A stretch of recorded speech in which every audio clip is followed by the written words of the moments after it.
ओम श्री परमात्मने नमः। श्रीमद् भगवद गीता सप्तदश अध्याय। अध्याय के आरंभ में ही अर्जुन ने प्रश्न किया था कि भगवान, जो शास्त्र विधि को त्याग कर श्रद्धा से युक्त होकर भगवान जो यजन करते हैं, लोग भूत भगवान या अन्य पूजते ही रहते हैं, तो उनकी श्रद्धा कैसी है? तो सात्विकी है उनकी, राजसी है या तामसी है? इस पर भगवान श्री कृष्ण ने कहा कि अर्जुन, ये पुरुष श्रद्धा का स्वरूप है, यानी कि कहीं ना कहीं तो उसकी श्रद्धा होगी, और जैसी जिसकी श्रद्धा होती है वैसे वह पुरुष होता है। यानी जैसी वृत्ति, जैसी उसकी श्रद्धा, वैसा पुरुष। तो उसकी वह श्रद्धा सात्विक, राजसिक और तामसिक तीन प्रकार की होती है। सात्विकी श्रद्धा वाले देवताओं को पूजते हैं, राजसी श्रद्धा वाले यक्ष राक्षस आदि होते हैं जो इनका पीछा करते हैं, तामसी श्रद्धा वाले भूत प्रेतों को पूजते हैं। यानी कि शास्त्र विधि से रहित होकर इन पूजाओं द्वारा ये तीनों प्रकार के श्रद्धालु शरीर में स्थित हमारे भूत संप्रदाय, यानी अपने संकल्पों और हृदय देश में स्थित मुझ अंतर्यामी को भी कृष करते हैं, न कि पूजते हैं। यानी हमारा इसमें शोषण होता है, इनकी पूजा नहीं होती। उन सबको निश्चय तो असुर जान, यानी जो भूत प्रेत यक्ष राक्षस देवताओं को, यहाँ तक कि देवताओं को भी जो पूजने वाला है असुर है। तो देवता प्रसंग को श्री कृष्ण भगवान ने तीसरी बार उठाया, इसलिए कि पहले अध्याय 7 में तो उन्होंने कहा था कि अर्जुन, कामनाओं ने जिसका ज्ञान हरण कर लिया है वही मूढ़ बुद्धि मनुष्य अन्य देवताओं की पूजा करते हैं। और फिर दूसरी बार अध्याय 9 में उसी प्रश्न दोहराते हुए कहा था कि जो अन्य अन्य देवताओं की पूजा करते हैं वे मुझे ही पूजते हैं, किंतु उनका वह पूजन अविधि पूर्वक, यानी शास्त्र में निर्धारित विधि से अलग होता है, इसलिए वह नष्ट हो जाता है। तो अध्याय 17 में उन्होंने आसुरी स्वभाव वाला कहकर बताया।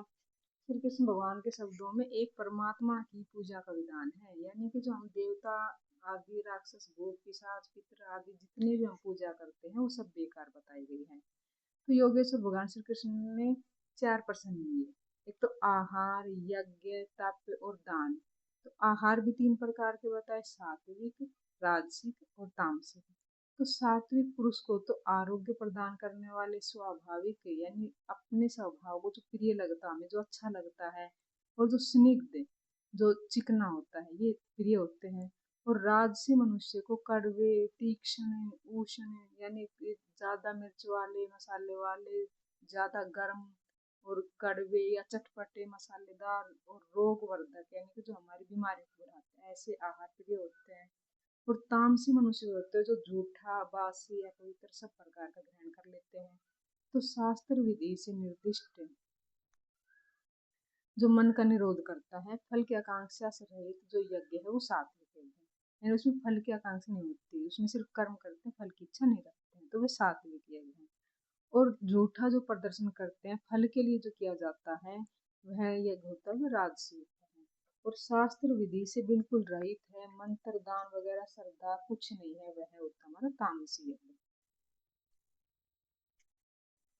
अब तीन प्रकार के तप के बारे में बताया था कि जो परमात्मा में प्रवेश दिलाने वाले हमारे जो सारी योग्यताएं होती है जिस मनुष्य में, वह मनुष्य, वह सदगुरु, उसकी अर्चना करना, उसकी सेवा करना, और अंतःकरण से अहिंसा, ब्रह्मचर्य, पवित्रता, इनके अनुसार अपने शरीर को तपाना हमारा शारीरिक तप कहलाता है। अब सत्य, प्रिय और हितकारी वाणी बोलना वाणी का तप है, यानी हमें वाणी से हमेशा सच बोलना चाहिए, प्रिय बोलना चाहिए और हितकारी बोलना चाहिए, यानी दूसरों का जिससे भला हो। तो ये हमारा हो जाएगा वाणी का तप। और मन को कर्म में प्रवृत्त रखना, इष्ट के अतिरिक्त विषयों का चिंतन मन में न रखना, और मौन रहना, ये सभी मन संबंधी तप है। तो मन, वाणी और शरीर तीनों को मिलाकर एक और तपाना सात्विक तप होता है। यानी मन, वचन, कर्म से तीनों प्रकार से जो तप किया जाता है वही सात्विक तप होता है। राजसी तप में कामनाओं के साथ उस काम किया जाता है, और तामसी तप शास्त्र विधि से बिल्कुल रहित होता है, यानी अपने आचरण पर डिपेंड होता है, वह तामसी होता है। इसी प्रकार दान भी तीन प्रकार के बताए, जो कर्तव्य मानकर देश, काल, समय और पात्र का विचार करके जो श्रद्धा पूर्वक हम दान करते हैं वही दान सात्विक होता है। किसी लाभ के लालच में कठिनाई से दिया जाने वाला जो दान होता है वो राजसी होता है। और किसी को झड़क कर या डांट फटकार करके या कुपात्र को दे देते हैं, वो दान हमारा तामसी दान होता है। यानी तामसी दान है वो सबसे बेकार है, यानी किसी को झड़क कर, डांट मार के फिर दान किया तो क्या दान किया। तो इस प्रकार तत्व, सत्य और ओम, इनका स्वरूप बताते हुए भगवान श्री कृष्ण ने कहा कि ये नाम परमात्मा की स्मृति दिलाते हैं, यानी ओम, तत् और सत्य, ये तीन हैं। ये तीनों के तीनों भगवान की याद दिलाते हैं। तो शास्त्र विधि से निर्धारित तप, ज्ञान और यज्ञ, ये आरंभ करने में ओम का प्रयोग होता है। यानी ओम हम हर जगह प्रयोग करते हैं, चाहे हम दान करें, चाहे तप करें, चाहे यज्ञ करें। यानी कि हर तरह से हमारे जब साधन पूर्ति हो जाती है तब ये ओम हमारा पीछा छोड़ता है। यानी कि तत् का अर्थ होता है या परमात्मा, और उसके प्रति जो समर्पित होकर वह कर्म होता है। और जब कर्म धारावाही होने लगे, यानी धारा कैसी हो, तैलवत धारा, बिल्कुल जिसमें जैसे पानी होता है बूंद बूंद करके टपकता है, लेकिन जो तेल होता है उसकी धारा लगातार गिरती है। तो ऐसे धारावाही जो चिंतन होता है तो तब सत्य का प्रयोग होता है। और हमारा जो भजन होता है वह सत्य होता है, और सत्य के प्रति भाव और साधु भाव में ही सत्य का प्रयोग किया जाता है। परमात्मा की प्राप्ति करा देने में कर्म, यज्ञ, दान, तप के परिणाम में भी सत्य का ही प्रयोग होता है। और परमात्मा में प्रवेश दिला देने वाला जो कर्म होता है, निश्चयात्मक कर्म होता है, वह भी सत्य है। किंतु इन सब के साथ श्रद्धा आवश्यक है। श्रद्धा से रहित होकर जब हम कर्म करते हैं, या कोई दान करते हैं, या कोई तप करते हैं, तो न तो इस जन्म में वो लाभकारी होता है और न ही वो अगले जन्म में लाभकारी। इसलिए श्रद्धा हर जगह अनिवार्य है।